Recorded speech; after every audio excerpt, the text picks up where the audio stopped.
Nós estamos reformando ali, terminando, então hoje a gente só vai poder liberar, a gente não vai poder liberar o berçário, só vamos poder liberar dos 3 anos até os 10. Dos 3 até os 10. Pode descer nesse momento. E as crianças fora dessa idade, eu peço que os pais me ajudem. Pais, olha só, se você tem filho, adolescente, não libera eles na igreja. Olha aqui para mim, irmãos. Fica olhando aqui para minha gravata. Esses dias tinha meninos, lá no meio dos carros, lá embaixo. É perigoso, irmão. Pais, olha aqui para mim. Silêncio, por favor.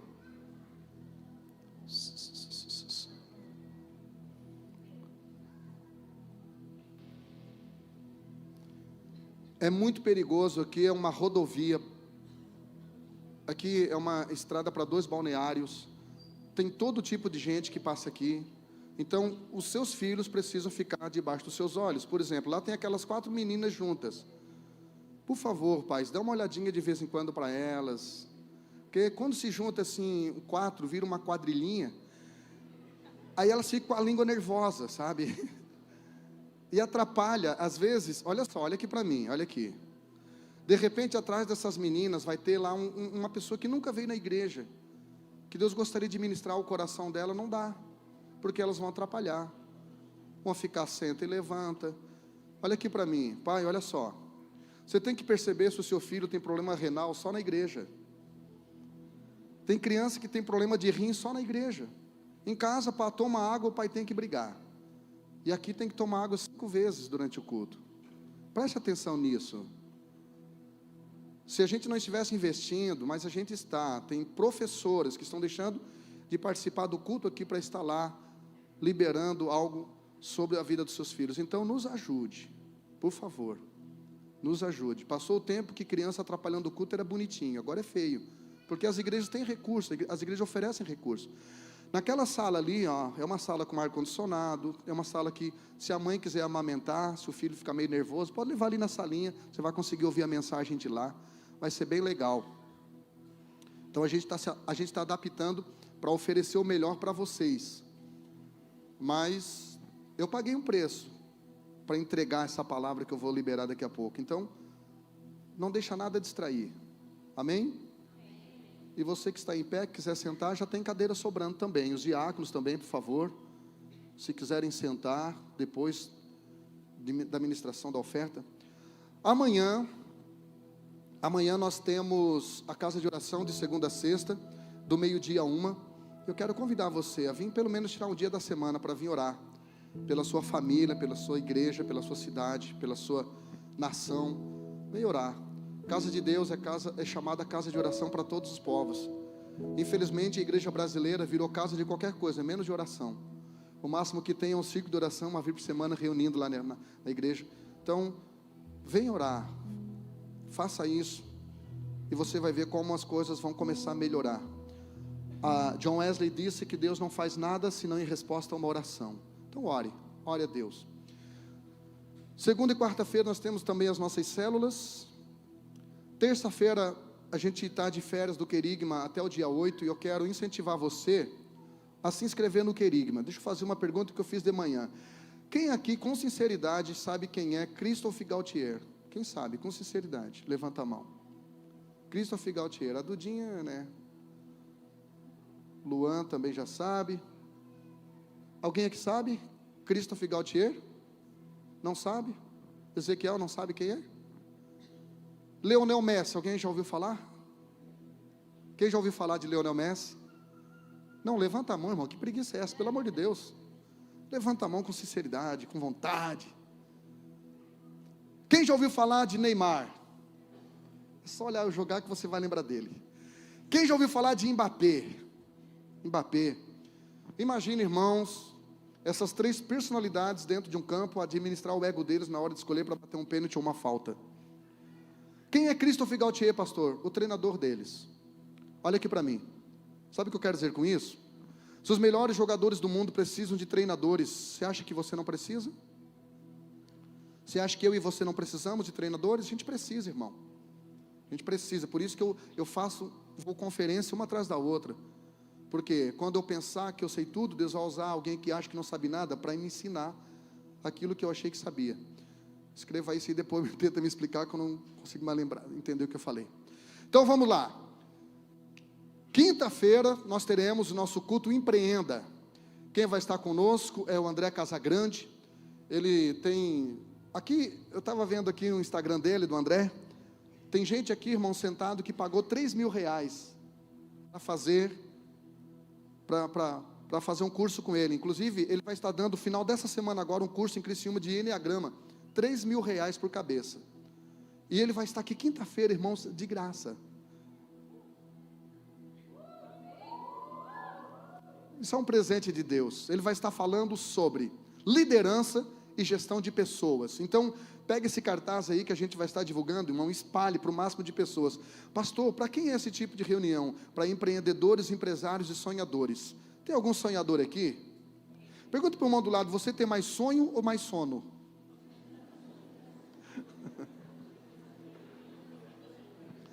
Chega, olha aqui para mim. Irmão, eu estou numa fase que só quero dormir. O meu sonho de consumo é minha cama e uma TV de 60 polegadas na frente, para eu assistir só até 10% do filme.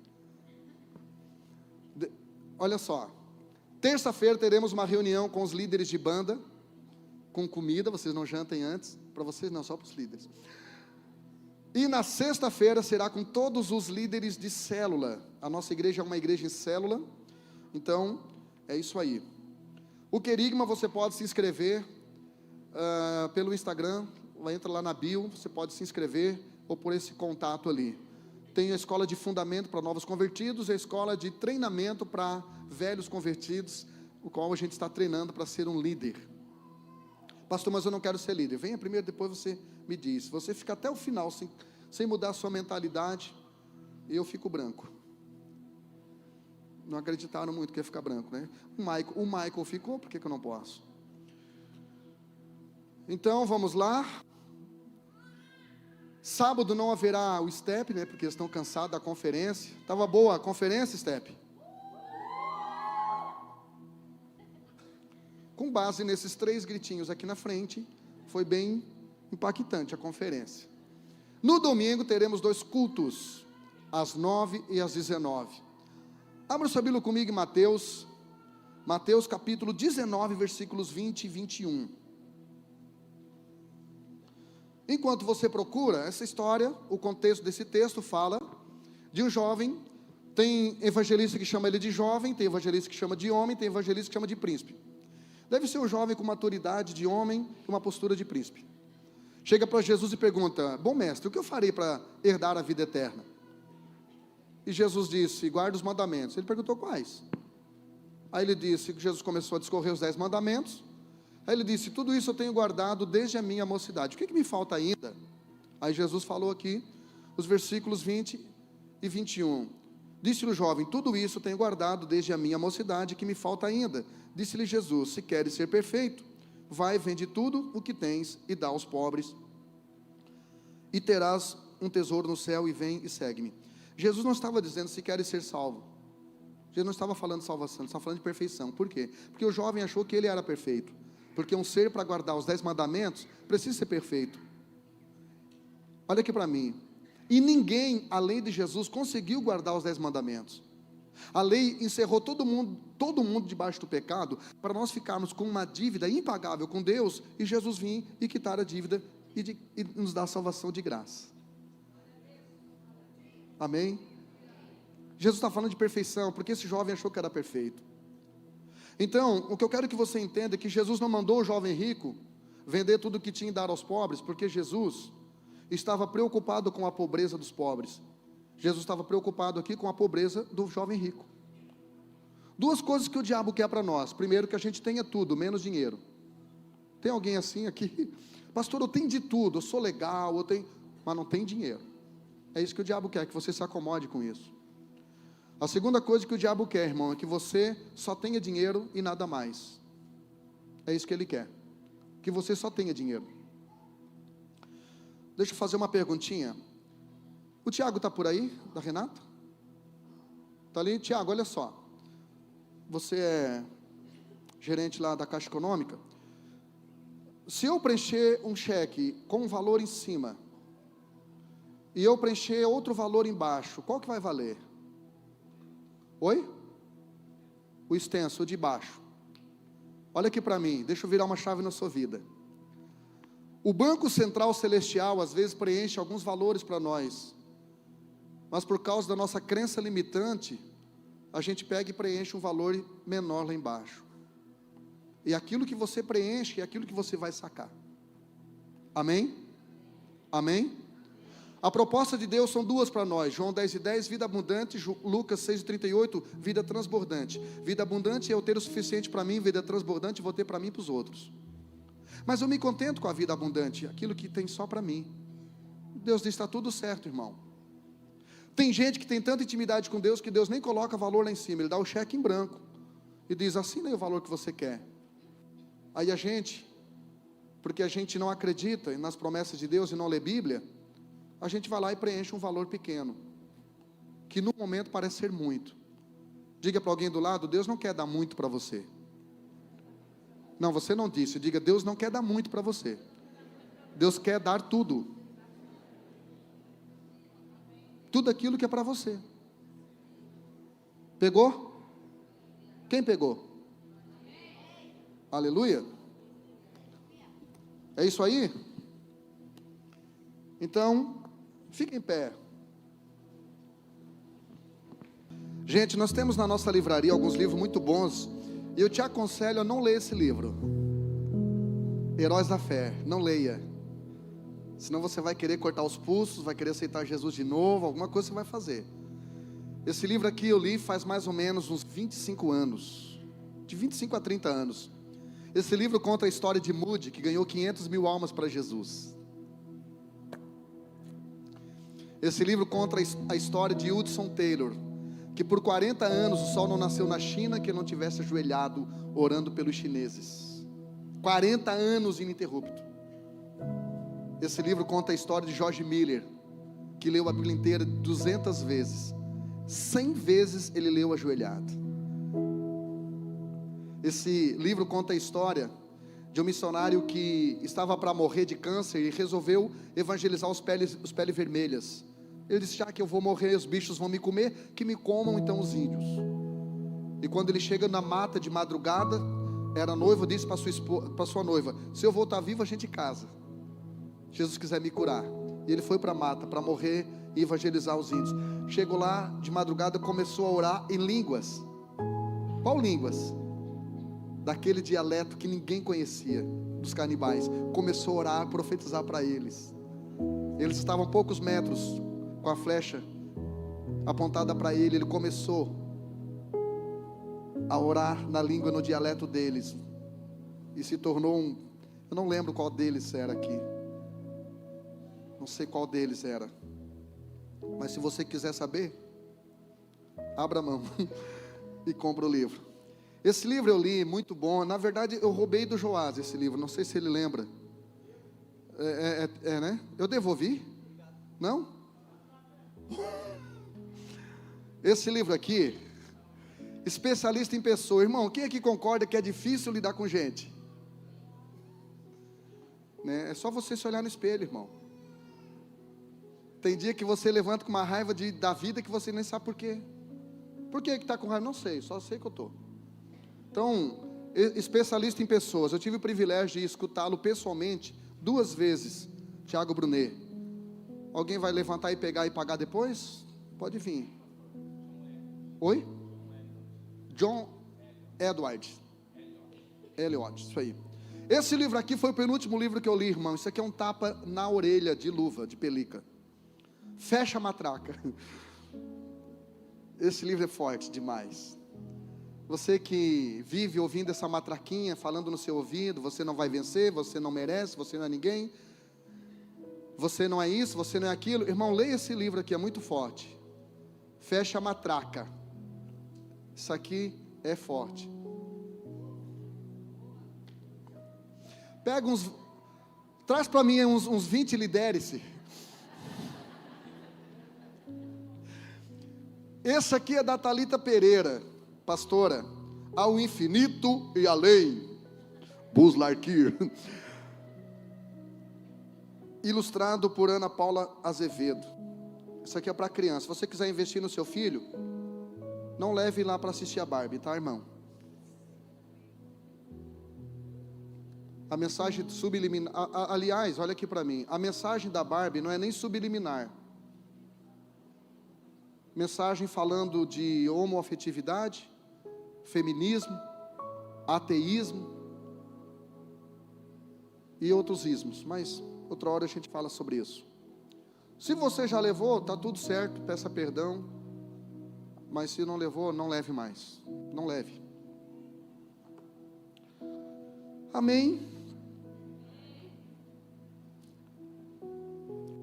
O texto que nós vamos começar uma série de mensagens. Coloca aquele cartazinho lá do que eu estou bem legal, parecendo um americano, o cartaz. A gente vai começar, não é esse, o da série de mensagem. Você que não é diácono, que não está trabalhando, se quiser sentar, eu agradeço, irmão. Você veio para o culto, então cultue. A não ser que você esteja trabalhando, por favor. Senão você vai desonrar o Deus que você veio adorar. O pastor está bravo hoje, não, irmão, bravo é cachorro, né? Eu estou com uma ira profética só. Olha, não pareço um pregador cearense norte-americano, irmãos. Eu estou enrolando aqui porque me deram muito tempo para pregar, então pode colocar então o texto para mim, Efésios capítulo 1, nós vamos estar falando uma série de mensagens sobre igreja, e eu gostaria que você não perdesse nenhuma das pregações. Eu já falei de manhã, vou estar repetindo, é isso aí. Então hoje eu vou estar falando sobre igreja como família, corpo e morada. E é uma mensagem com bastante conteúdo, então para você ser ministrado e para você receber de Deus, preste atenção o máximo que você puder, não te distraia. Tem momentos que aquilo que te distrai te destrói, ou destrói a oportunidade. Então foque aqui, não te distraia, não deixa ninguém roubar a tua atenção. Efésios 1:23, Paulo escrevendo para a igreja de Éfeso disse: e a igreja é seu corpo. O corpo de quem, pastor? De Jesus. Ela é preenchida e completada por Cristo, que enche consigo mesmo todas as coisas em toda parte. Ou seja, quem tem Jesus tem tudo. Quem não tem nada. Outro texto é o capítulo 2, versículo 19 do mesmo livro. Portanto, vocês já não são estranhos, ou seja, desconhecidos, nem forasteiros. Estranho é alguém que não pertence à família. Forasteiro é alguém que não pertence à cidade ou à nação. Mas concidadãos do povo santo, ou seja, pessoa que mora na mesma cidade de um povo santo, numa mesma nação. E membros da família de Deus. Membros da família de Deus. Versículo 22 diz: por meio dele, ou seja, de Jesus, vocês também estão sendo edificados como parte dessa habitação, ou seja, dessa morada, onde Deus vive por seu Espírito. Amém? Amém? Eu gostaria que você estendesse a sua mão para cá e liberasse uma palavra de oração para a minha vida. Pregar é muito difícil, irmão, porque você não está aqui para falar de assuntos que você domina, porque Deus nunca deixa você dominar a Bíblia, ela te domina. Então você sempre entra na dependência de Deus. Então libera uma palavra, por favor, para a minha vida.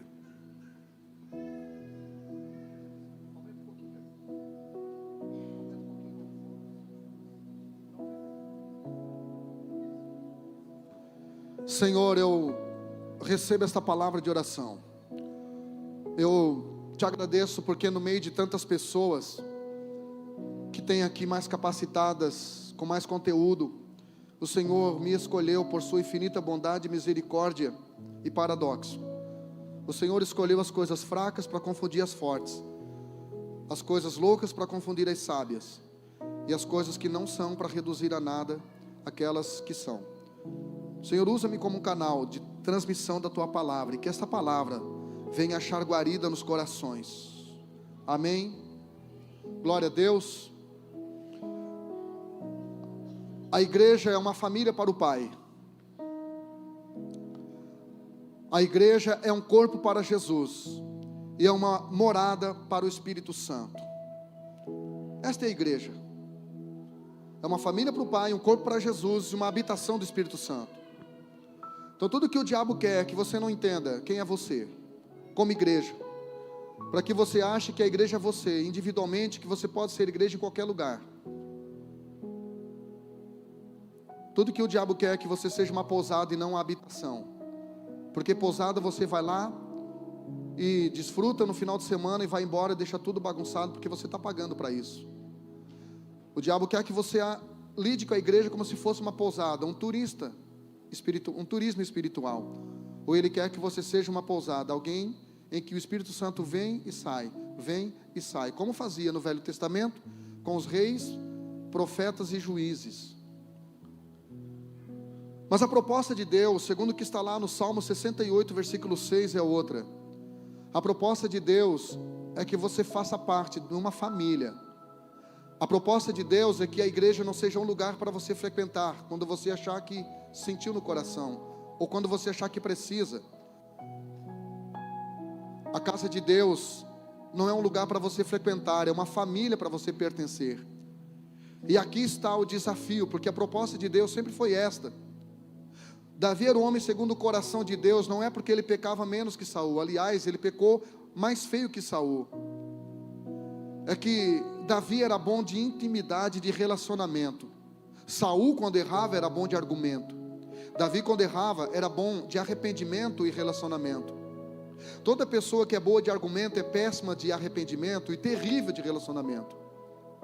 Mas toda pessoa que é boa de relacionamento, ela é ótima em arrependimento quando erra. Então no Salmo 68, versículo 6, o Davi diz que Deus faz com que o solitário viva em família. Então a igreja, ela está na terra para compensar aquilo que você não teve. Se você não teve um pai biológico que fosse seu modelo, que fosse uma inspiração, que fosse o seu apoiador, se você não teve uma mãe biológica que te entendesse, que te ajudasse, se você não teve irmãos biológicos que te ajudassem, que te entendessem, se você não teve irmãs biológicas que te entendessem, que te ajudassem, é aí que entra a igreja, porque a igreja entra para compensar aquilo que o mundo não nos deu, aquilo que a vida não nos deu. A igreja entra para compensar, para te oferecer uma família. Quem está me entendendo aqui, diga eu. Então Deus não dirige a sua igreja como quem dirige uma empresa ou um quartel, irmão. Deus dirige a sua igreja como uma família. E uma família, para ser família de verdade, precisa de 3 coisas. Primeira, relacionamento. E segunda, tolerância. E terceira, amor. Relacionamento, tolerância e amor. Uma família que não tem relacionamento não é família, irmão, é uma gangue. Uma família que não tem tolerância é uma família onde não há relacionamento, porque a base do relacionamento é a longanimidade. Uma família que não tem amor não é família, é qualquer outra coisa, menos família. A plataforma do relacionamento é o amor. Deus amou o mundo de tal maneira, é o amor que faz o marido não deixar da esposa, e vice-versa, é o amor. E a igreja precisa ter essas 3 coisas também, porque a igreja representa a família. Aliás, a igreja, ela é composta por famílias. Então, nós preferimos não ver a igreja como família para pertencer, porque a igreja nós escolhemos, mas a família a gente não escolhe, ela nos escolheu. Quem aqui decidiu nascer na família que nasceu? Dos pais que nasceram? Quem aqui decidiu nascer nessa família? Não, irmão, você simplesmente nasceu. E deixa eu falar uma coisa para você, Deus não errou. Deus não errou. Deus foi intencional. Deus permitiu que você nascesse onde você nasceu. O som está ótimo aqui. Se não mexer, fica melhor ainda. Aqui em cima está muito bom, pelo menos. Irmãos, o que eu quero que você entenda nessa noite é que a proposta de Deus é que a igreja seja uma família. Amém? Amém ou não amém? E é responsabilidade da igreja como família e da família igreja. Primeiro lugar, trazer provisão, ou seja, alimento. Uma igreja de verdade tem que ter alimento. Vou repetir o que eu falei de manhã. Uma irmã antes do culto perguntou: pastor, de vez em quando, eu tenho umas filhas que congregam em outra denominação, e de vez em quando me convidam, quando elas vão cantar, eu posso ir lá? Eu disse: você deve ir lá. Ela disse: ai pastor, eu estava tão abafado, porque eu achei que você ia me proibir. Eu disse para ela: irmã, o pastor só precisa colocar cerca quando ele não tem pasto. Um pastor que tem pasto, ele não precisa prender ninguém, irmão. O que prende é a religião. A religião, ela precisou colocar alguns textos, sem contextos, como pretexto para pôr cabresto. Cabresto, aquilo que animais usam.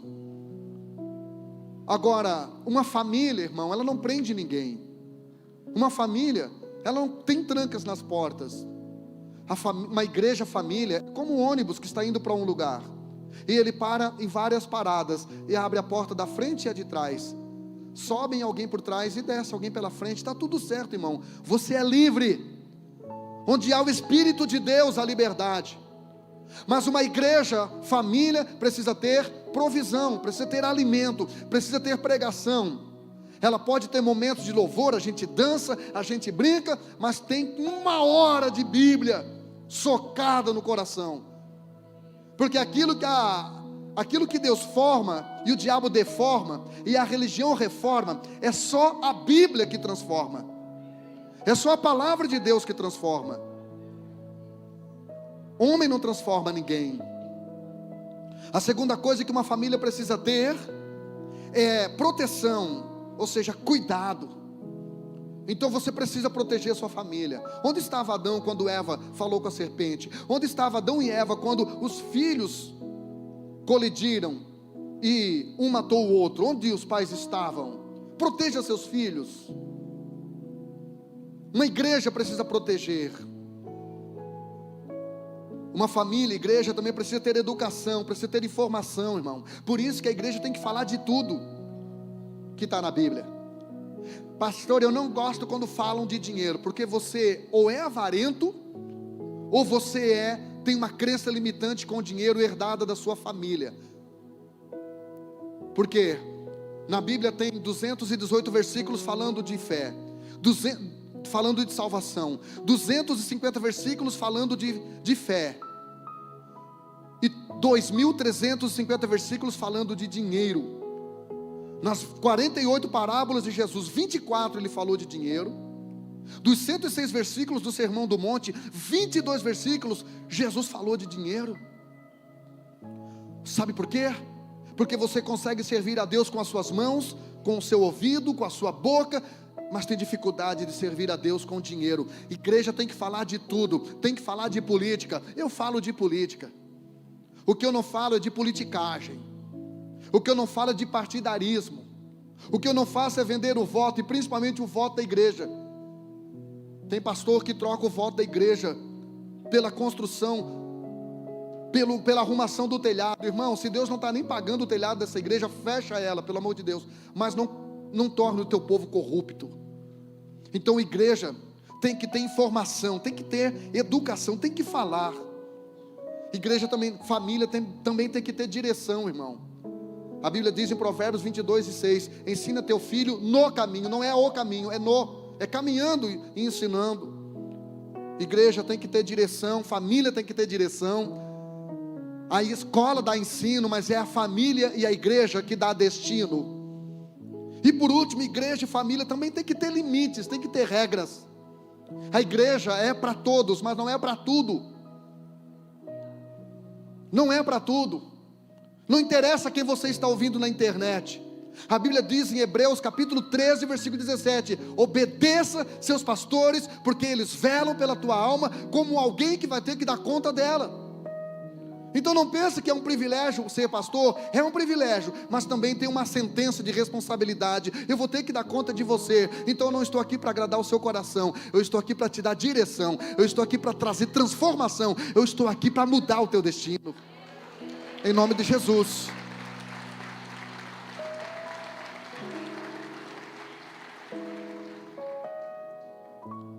Aleluia. Preferimos não ver a igreja. Isso aqui já passamos. Dá uma mexidinha ali para mim, eu vi. Tá meio que travando o bagulho aqui. Esses pastor pobre metido a rico fica assim, ó, querendo pregar diferente. Vamos lá. Por isso que era bom o esboço de papel, né? Colava no meio da Bíblia, dava tudo certo. Como nos tornamos família de Deus? Você quer saber? Como nos tornamos família de Deus? Quem quer saber aqui? Através da filiação. Você só faz parte da família de Deus se você se tornar filho. Então deixa eu falar uma coisa para você. Se você ouviu de alguma igreja ou dos seus pais, todo mundo é filho de Deus, todo mundo é filho de Deus, e você até cantou no final do ano: eu achei que todo mundo fosse filho de papai. Irmão, você pode ser que todo mundo seja filho do Papai Noel, mas do Papai do Céu não. Por isso esse texto, Efésios capítulo 1 versículo 5 diz: Ele nos predestinou para si. Ele quem? Deus. Pastor, o que é predestinar? É traçar um destino. Exemplo, o ônibus está indo predestinado a Florianópolis. A igreja está predestinada a ir para o céu, amém? Mas você não está predestinado a ficar na igreja. O ônibus está predestinado a ir a Florianópolis, mas você pode chegar em Laguna e dizer: eu vou ali na praia de Cabiçu tomar um banho. Puxou a cordinha e desceu. Você tem todo o direito. Você tem todo o direito. Aqui está dizendo que Deus nos predestinou. Para quê? Ele nos predestinou para nos adotar como filhos por meio de Jesus Cristo. Olha aqui para mim. Só é adotado quem ainda não é filho. Imagina eu chegar no cartório amanhã com a Calitinha pela mão. Calitinha, 22 anos, meu bebê. Chegar pela mão e dizer: eu vim aqui para adotar essa menina.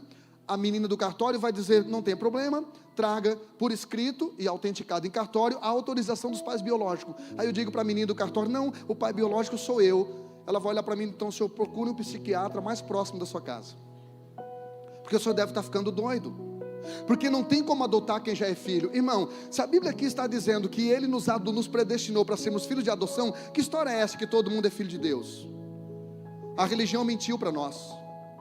Os nossos pais, com boa intenção e para nos proteger, mentiram quando disseram. Não é que eles mentiram, eles erraram. Quando disseram que todos são filhos de Deus. Só se adota quem não é filho. E um filho imaturo, ele quer herdar a herança, ou seja, o seu direito, o patrimônio. Mas um filho com maturidade, ele quer assumir responsabilidade, ou seja, cuidar dos irmãos. Muitas pessoas vêm para a igreja, irmão, para ver o que Deus tem para ela. A bênção. Preciso da minha bênção, não vou desistir. Sem ela eu não vou sair daqui. Irmão, olha só, isso é imaturidade. O tempo todo querer a bênção, a bênção, a bênção, isso é imaturidade. O que Deus quer trazer para filhos maduros é responsabilidade. Do que, pastor? De cuidar. Foi a pergunta que Deus fez para Caim em Gênesis 4:9. Onde é que está o teu irmão, Caim? O Caim disse: vem cá, eu sou guardador do meu irmão. Eu não quero me incomodar com gente, eu não quero cuidar de ninguém. João capítulo 1 versículo 12 na versão NVT diz: mas a todos quantos creram nele e o aceitaram, lhe deu o direito de se tornarem filho de Deus. Só se torna quem não é. Então que história é essa que todo mundo é filho de Deus? Se todo mundo fosse filho de Deus, Jesus não precisava ter morrido, porque quem é filho é herdeiro. Nós já seríamos salvos por herança. A família hétero é um instrumento colonizador de Deus na terra. Família hétero. Quando é uma dupla de dois ou de duas, eles precisam adotar uma criança que foi gerada por uma família hétero. Para que Deus criou? Colonização, irmão, perpetuação da espécie, nós gerarmos filhos. E a segunda coisa que Deus fez também, e quer fazer através de uma família hétero, é transformá-la como um instrumento redentor na terra. Por isso que toda mulher, ela sangra quando ela gera uma criança, seja por parto normal ou cesárea, porque o sangue traz redenção. A Bíblia diz que sem derramamento de sangue não há purificação de pecado. É o sangue que simboliza a purificação do pecado. Por isso que a Bíblia diz que antes de Jesus sangrar na cruz do Calvário, no Monte Gólgota, ele sangrou no Monte das Oliveiras, no jardim. Por quê? Porque o sangue traz redenção, o sangue traz remissão de ambiente. Por que Jesus, antes de sangrar na cruz, pastor, olha aqui para mim, ele sangrou no jardim? Porque foi no jardim que o homem pecou e entregou a autoridade da terra a Satanás.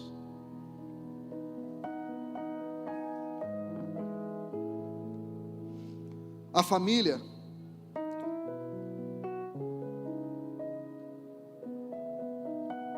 Mateus capítulo 27 diz que Jesus, ele se sentiu desamparado por Deus.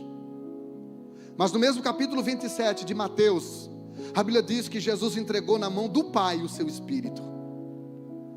O Deus nos abandona de vez em quando para nos submeter ao processo, mas o Pai é aquele que recebe o seu Espírito.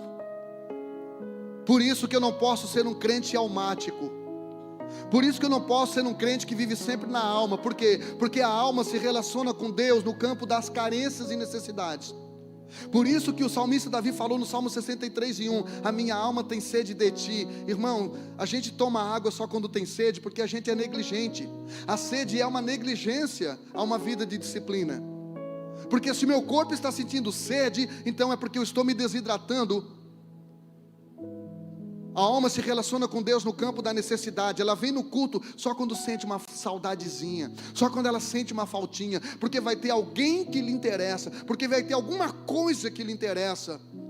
E é por isso que Deus não procura adoradores almáticos. Jesus falou para a mulher samaritana em João 4:23, o Pai procura, não é Deus que procura, porque Deus não é carente de adoração. O Pai sim tem necessidade de relação. O Pai procura verdadeiros adoradores que o adorem em espírito e em verdade. Então, se você já se sentiu abandonado por Deus, entregue para o Pai o seu espírito. Por isso que Eclesiastes 12:7 diz, o espírito volta. O espírito volta. Para quem? Para o Pai. Aleluia. Glória a Jesus.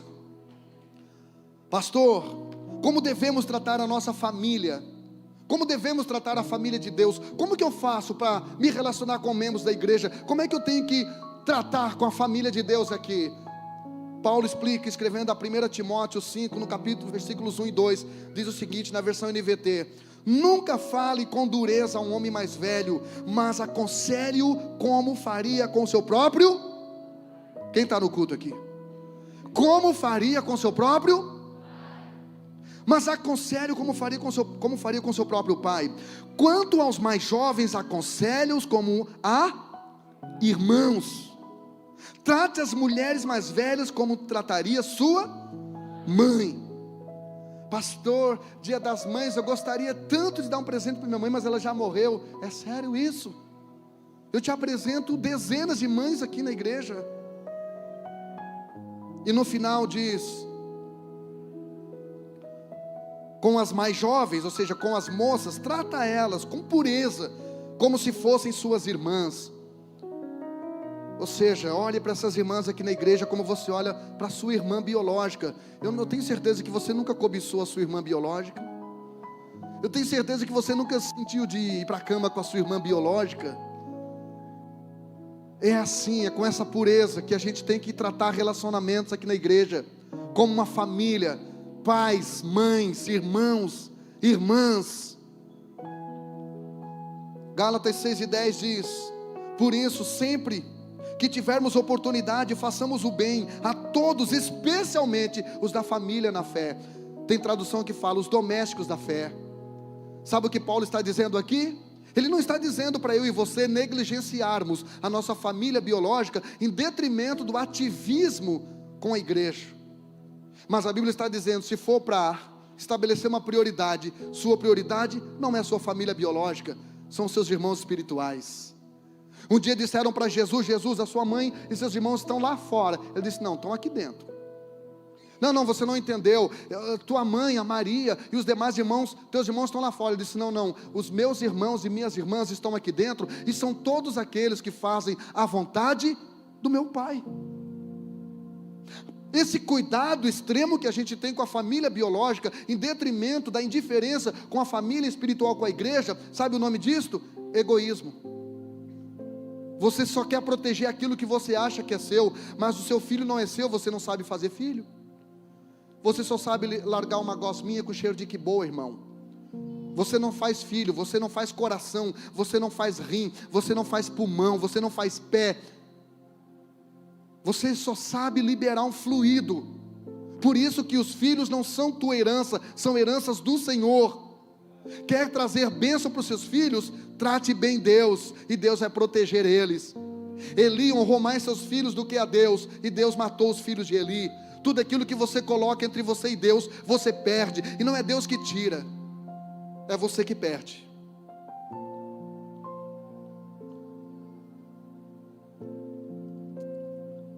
O servo, ele reivindica direitos, o filho assume responsabilidades.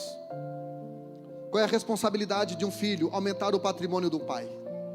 Um filho de responsabilidade não fica: agora sim eu vou comprar minha Ferrari e vou viver como magnata. Não, irmão, se ele herda uma empresa, ele quer fazer aquele patrimônio virar 2 empresas. Isso é responsabilidade.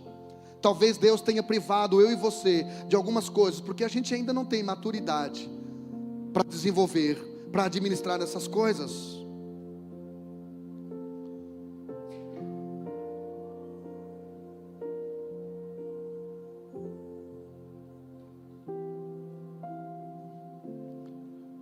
Como igreja, nós somos o corpo de Cristo. Então nós somos uma família para o Pai, e somos um corpo para Jesus. Amém? Efésios 1:23 diz: e a família é seu corpo. De quem? De Cristo. Ela é preenchida e completada por Cristo, e enche consigo mesmo todas as coisas, em todas as partes. Uma igreja como o corpo, ela é completa e cheia, irmão. Amém? Amém? Deixa eu dar uma palavra para você aqui. Olha aqui para mim, irmão. O meu objetivo como pastor dessa casa não é encher esta igreja no domingo à noite. O meu objetivo como pastor dessa casa é esvaziar o inferno de segunda a sábado. Por isso que eu estou treinando pessoas. Por isso que eu não faço dessa casa uma casa de entretenimento. Eu faço dessa casa um CT, um centro de treinamento, para treinar você, para cumprir o propósito de Deus. Amém ou não amém? Então Jesus, Ele não quer nada de nós, se Ele não pode nos ter por completo. Jesus não quer nada de nós, se Ele não pode nos ter por completo. Fique com o seu dinheiro para você, fique com o seu tempo para você. Se você fragmenta a sua relação com Deus. Há um texto em 2 Crônicas, capítulo 25, versículo 2, a respeito do rei Amazias, que diz que ele fez o que era reto aos olhos de Deus, porém não com o coração inteiro. Fez algo que é reto, coração dividido, coração compartimentado. Jesus não aceita nada menos do que tudo de você. E você não deve aceitar de Deus nada menos do que tudo aquilo que Ele tem para você. Quantos estão me entendendo aqui?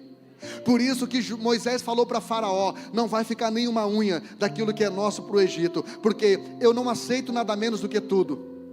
Por isso que Romanos capítulo 8, versículo de número 37, diz assim: mas em todas essas coisas,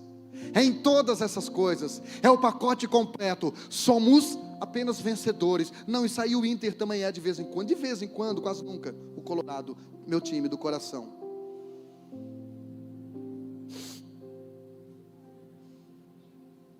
Deus não chamou você, irmão, para você fazer parte da torcida do Colorado, e nem de um time que perde hoje, ganha amanhã. Deus chamou para você para fazer parte da seleção celestial, um time que nunca perde, um time que nunca empata, porque em todas estas coisas, que coisas? As coisas dos versículos 35 e 36, tribulação, angústia, perseguição, fome, nudez, espada, perigo, em todas essas coisas, somos mais do que vencedores. Você pode aplaudir com vontade ao nome do Senhor? Aleluia!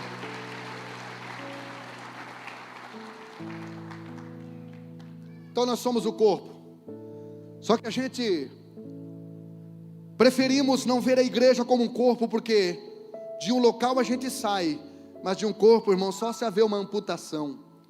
E toda amputação tem duas coisas: dói e faz falta. Tudo que você remover do seu corpo vai doer e vai fazer falta. Pastor, eu tirei um dedo mindinho, irmão, quando troca o tempo dói ali aquela cirurgia, aquela remoção, aquela cicatriz. Nós somos um corpo, amém? Por isso a gente não pode abrir mão de ninguém, amém?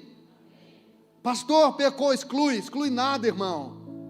A igreja, ela não é inclusiva, não, como estão querendo dizer por aí. Não é inclusiva, mas ela é acolhedora. Ela acolhe todos aqueles que se arrependem. Ela acolhe todos aqueles que se arrependem e querem viver um novo tempo. Para com esse negócio. Perdoar não é conviver, é? Foi isso que Jesus fez contigo? Ó, eu te perdoo, mas tu lá, eu aqui. A gente começa a ouvir essas coisas na internet e vira lei, vira Bíblia. Perdoar não é conviver. Quem te falou isto? É claro que você vai ter que dar limites. É claro que se a confiança foi quebrada, vai ter que ser reconstruída. Perdoar, irmão, não é você esquecer, é você nunca mais lembrar a outra pessoa aquilo que ela fez. Irmão, perdoar é perdão, é uma perda grande, é você abrir mão da sua razão para o bem do reino de Deus. Por isso que cada pessoa que sai e volta para essa casa, eu oro a Deus, eu quero tratá-la como se nunca tivesse saído. Porque o meu Jesus não me trata diferente. O meu Jesus não diz, ó, estou cansado de te perdoar, para mim só faz uma vez. Jesus nunca falou isso. Eu peco todos os dias. E quando eu venho assim parecendo o gatinho do Shrek, ele passa a mão na minha cabecinha de cearense e diz, vem com o papai, vem. O arrependimento, ele não só nos traz comoção, choro, lágrima, quebrantamento, ele também nos traz promoção. Por isso que quando ele olhou para o Pedro, depois que Pedro pisou na bola, a Bíblia diz que quando ele se encontra com Pedro de novo, à beira do mar da Galileia, ele não só comoveu o Pedro, perguntando se Pedro lhe amava, mas ele promoveu o Pedro de pescador a pastor. É esse o Deus que nós servimos, um Deus de segunda chance, um Deus de ressignificação, um Deus de novos ciclos. Então, irmão, entre com ousadia, de cabeça erguida, porque desse pecado, só você que lembra, o Pai não lembra mais. Ele jogou no mar do esquecimento. Amém? Em 1 Coríntios 12, 27, Paulo disse, juntos, todos vocês são o corpo de Cristo, e cada um é uma parte dele. Irmão, a igreja é a conjugação do verbo na primeira pessoa do plural, nós. Irmãos, a igreja é a morte do eu e a ressurreição do nós. A palavra igreja é eclésias no grego, que quer dizer retirados, plural, para fora. É nós. A igreja é um exército de fracos, que quando se une, fica gigantesca. Estamos juntos, irmão. Diga para alguém do lado aí, as minhas bênçãos também são tuas. Diga assim agora para o outro lado, diga assim, ó, as tuas lutas também são minhas.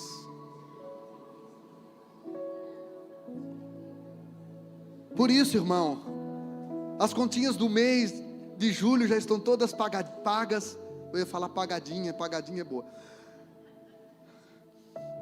De vez em quando eu largo um beneplácito e depois eu largo um é nóis. É para não se exaltar pelas grandezas do sabeção. Olha aqui para mim. Por isso que nós estamos com as continhas de julho paguinhas. Então agora a gente vai focar na cirurgia da nossa irmã. Amém? Isso é família. Isso é igreja.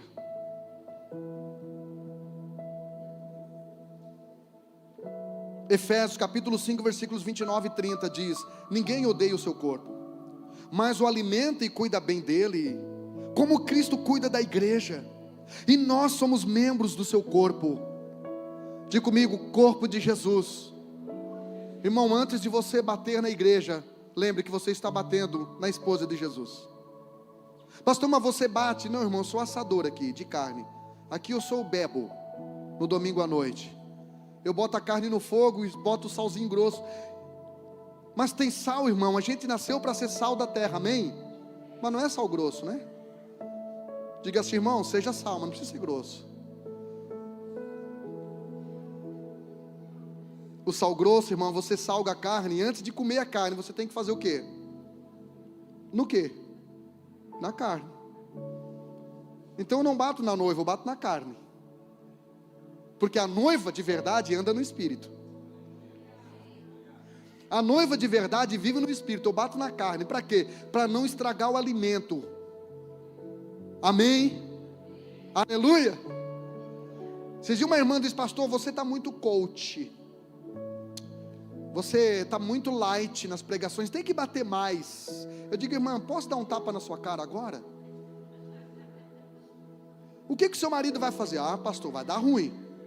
Isso é interessante. O seu marido não pode ver eu batendo em você, mas Jesus pode. Pastor, Deus me deu o dom de exortação. Será que não é dom de ofender? De machucar? Que você chama de exortação?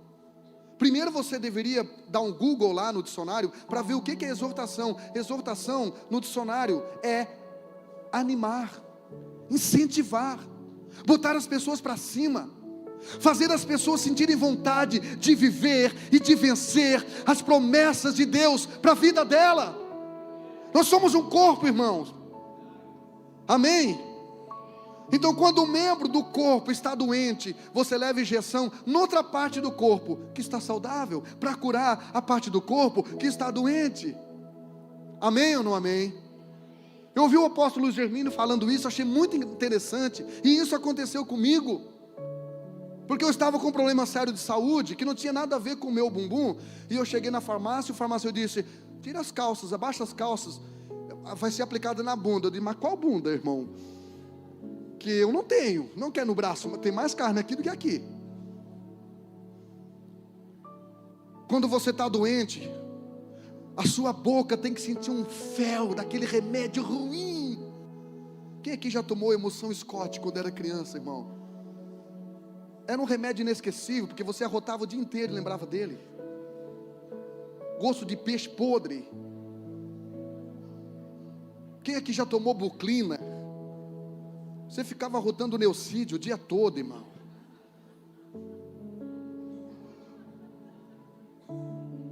Quando você está com o corpo doente, a sua boca tem que experimentar o fel do remédio. Para quê? Para sarar a parte que está doente.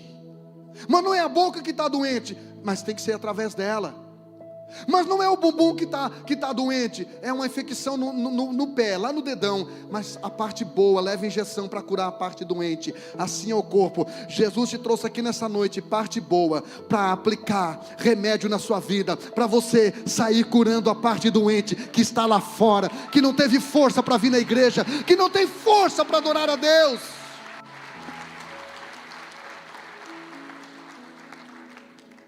Diga para alguém do lado aí: tudo que Deus te dá não é para você se exibir, irmão, é para você servir. Tudo que Deus dá para você é para você servir pessoas, não é para parar em você. Efésios capítulo 2, versículo 22 diz: por meio dele, Jesus, vocês também estão sendo edificados como parte dessa habitação, morada, onde Deus vive por seu Espírito. Então, querido, nós somos uma habitação. A igreja é uma morada para o Espírito Santo. O Espírito Santo, você lembra daquela canção? Quero que valorize o que você tem.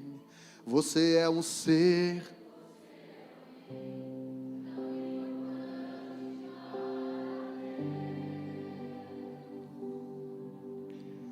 Nada de ficar sofrendo angústia e dor. nesse seu complexo inferior, dizendo às vezes que não é ninguém. Olha como a gente canta errado agora. Eu venho falar. Olha aqui, para. Você vem falar para quem? Você tem que falar isso olhando para alguém do lado. Alguém fala, eu venho falar para o vento. Olha como a gente canta errado. Para o vento, eu venho falar do valor que você tem. Tem gente que ainda fecha os olhos e adora. Não, irmão, isso não é música de adoração. Isso é música de confraternização. Diga para alguém do lado assim, ó. Eu venho falar do amor que você tem. Agora é mais forte, diga. Eu venho falar do valor que você tem. Olha na baga do olho dele, diz assim, olha. Ele está em você.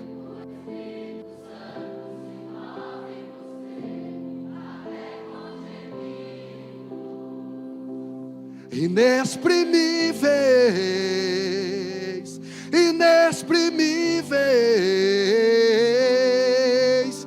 Aí você pode então perceber que para Ele há algo importante em você.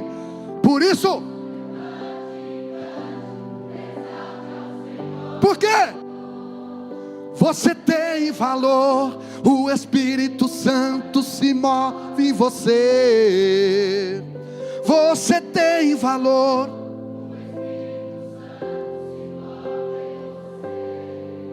Diga, você é uma morada do Espírito Santo, meu irmão. Preferimos não ser uma morada, porque uma morada exige relacionamento com o proprietário. Uma morada pertence a alguém que cuida, que tem ciúme. Alô? Quem aqui tem casa própria? Você já ouviu alguém dizer, não, eu vou ter que deixar minha casa, mas eu não vou alugar para ninguém, porque eu tenho ciúme da minha casa. Ai, o Antônio da Projetar, o Marco, enfim, ouve muito isso. Não, inquilino destrói tudo. Não é verdade? Olha aqui para mim, irmão. Se você tem uma casa, minha dívida, e você gosta dela, ai pastor, a minha cozinha, não, eu não deixo ninguém encostar. Se você é assim com sua casa, sua vida, sua dívida, imagina Deus com você, cabeça. Você já parou para imaginar o ciúme que Ele tem de você? Então quando você colocar uma roupa, pergunte para Ele, você se agrada disso? Antes de você fazer qualquer coisa, pergunte, você se agrada disso? Por quê? Nós somos a casa favorita dele. Ele disse, eu não habito em casa feitas por mãos humanas. Eu escolhi esse mal acabado aí do Jean para habitar dentro dele. Quem está entendendo, diga eu. João 14:23, Jesus disse. Jesus respondeu e disse-lhe, se alguém me ama, guardará a minha palavra, e eu e o meu Pai o amará, e viremos para ele e faremos nele morada. Isso acontece através do Espírito Santo que vem habitar em você. Isso está falando de uma morada pessoal de Deus. Agora vamos falar de uma morada estrutural de Deus. Salmos 26:8 diz, eu amo o teu santuário. Aqui Davi agora estava falando da igreja, do tabernáculo, desse edifício mesmo. Davi está falando desse lugar aqui, edifício mesmo. Sabe o que Davi falou? Salmos 26:8, eu amo o teu santuário, Senhor. Eu amo o teu santuário, o lugar onde habita a tua presença. Mas pastor, você acabou de dizer que Deus não habita em templos feitos por mãos humanas. Verdade. Quando eu e você apagarmos a luz aqui para ir embora, Ele vai junto. Mas então como é que o Davi está dizendo que no santuário é a presença onde Deus habita? Porque aqueles que amam o Senhor habitam no santuário, e Deus habita naqueles que amam o santuário onde Ele habita. Então, não, Deus, você traz Deus para a igreja, a presença de Deus aqui para a igreja. Amém, gente? Amém, gente? Então não pensa, a minha casa é minha primeira igreja. Onde é que você leu isso na Bíblia? Aonde que você leu isso na Bíblia? Meu primeiro ministério é a minha família. Onde é que você leu isso na Bíblia? Desde quando que alguma coisa do que é nossa vem antes daquilo que é de Deus? Pastor, mas você só está citando o texto do Novo Testamento. Parece que tem um no Novo. Vamos lá. Atos capítulo 5, versículo de número 42. Diz assim: e todos os dias, quais dias? Só domingo. E todos os dias, onde? No templo. E onde mais? Células, nas casas. Comunhão nas casas. Reunião nas casas. Não cessavam de ensinar e de anunciar a Jesus Cristo. Fala para mim, irmão, se você já leu o livro de Atos dos Apóstolos, fala para mim, se nos 28 capítulos do livro de Atos dos Apóstolos você vê um divórcio ali, porque eles estavam todo dia na igreja. Fala para mim se você vê algum filho mimado aqui, ó, se revoltado. Eu estou revoltado contra meu pai ia muito na igreja. Eu fico pensando se esse menino fosse filho de caminhoneiro, que aparece em casa a cada 15 dias. Aí é revoltadinho, e os pais engolem isso. Aí, pastor, eu não fui no culto, mas eu fiquei com a minha família. Ficou na sua família? Ficou na sua casa? Fazendo o que, irmão? Fazendo isso que o texto está dizendo? Ensinando seu filho e anunciando Jesus? Ou ficou na sua casa assistindo Big Brother? Ficou na sua casa assistindo TV? Eu não estou fazendo apologia aqui a um ativismo religioso. É por isso que essa casa protege os membros dessa casa do ativismo. Por isso que tem vários dias da semana que não tem nada aqui. Mas eu quero te dizer, irmão, que nós temos que parar com essa bobagem. Tem mulher que quando o marido não era crente, ia todo dia para o bar e não reclamava. Agora o marido pegou um cargo na igreja, vem 3 dias na semana, 2 horinhas, começa a reclamar.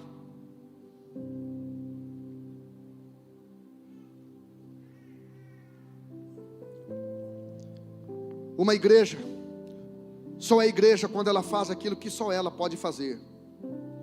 Diga comigo, uma igreja só é igreja quando ela faz aquilo que só ela pode fazer. Pastor, o que uma igreja só ela pode fazer? Salvar pessoas. Só a igreja faz. A política não faz, a escola não faz, só a igreja faz. Porque Mateus capítulo 16, versículo 19, Jesus disse para o líder da igreja: eu coloco a chave do reino dos céus nas mãos de vocês, abram. Mas muitas pessoas fizeram o que com a chave dos céus? Botaram no bolso, e aí estão dentro de igreja, faz 20 anos, são ratos de igreja, cativos de cadeira, 20 anos, 10 anos, 15 anos, não levam uma alma a Cristo. Não faz aquilo que a igreja foi criada para fazer. Irmão, você foi curado para curar, liberto para libertar, salvo para salvar, ganho para ganhar. Aleluia. Tudo que a igreja não converge em adoração e missão vira distração e omissão. Se Jesus nos deu o que Ele não deu a outros, então Ele vai exigir de nós aquilo que não vai exigir de outros. Diga para alguém do lado aí: privilégios mal administrados geram sentenças na sua vida. Eu vou repetir: privilégios mal administrados geram sentença para a sua vida. Se Deus te dá dinheiro e você não está sabendo administrá-lo de forma sábia, um dia a conta vai chegar e você vai ter que prestar conta. Porque o que você tem, o que você adquiriu é dom de Deus. A Bíblia diz: quem tem riqueza é dom de Deus. Tem gente que diz: pastor, você parece que tem a Bíblia na cabeça. Você acha que isso é privilégio, irmão? Isso é uma sentença sobre a minha vida. Se eu não usar isso de maneira positiva, isso não é para eu me envaidecer. Pastor, que legal, né? Ser pastor. Irmão, isso é sentença na minha vida, porque eu vou ter que dar conta de cada um aqui. Como você tem tratado aquilo que Deus colocou na sua mão, aquilo que Deus te deu para fazer? A Bíblia diz que cada um faça conforme a sua força e aquilo que Deus colocou na sua mão. Amém ou não amém? Moisés é a resposta de um povo que estava clamando por libertação. Diga para alguém do lado: você é o Moisés. Você é a resposta.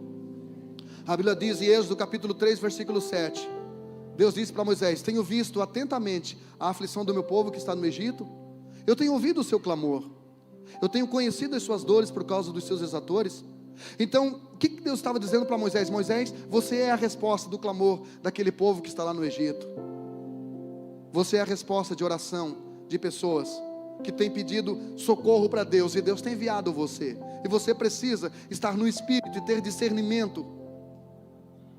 Porque todas as pessoas que cruzam o seu caminho durante o dia, a semana, não é acidental, é intencional por parte de Deus. Amém? Deus deu a Moisés, Arão, uma pessoa que era boa naquilo que Arão era fraca. Quando Deus chama Moisés, o Moisés diz, Deus, eu sou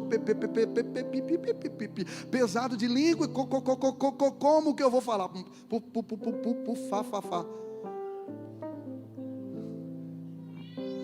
Eu acho que o Senhor errou comigo, eu sou desqualificado. Como que é aquela palavra que a Viviane gosta de falar? Oi? Improvável. Eu sou improvável. Como assim o Senhor está mandando eu para ter uma igreja de 200 mil pessoas, de 2 milhões de pessoas, no deserto ainda? Quem aqui se sente improvável e levanta e diga: é nós. É nós na fita, mano. A gente somos inúteis. Mas Deus diz para Moisés, Noé fica lá com a arca. Deus diz para Moisés em Êxodo capítulo 4, versículo 16: ei, o Arão vai ser por boca sua.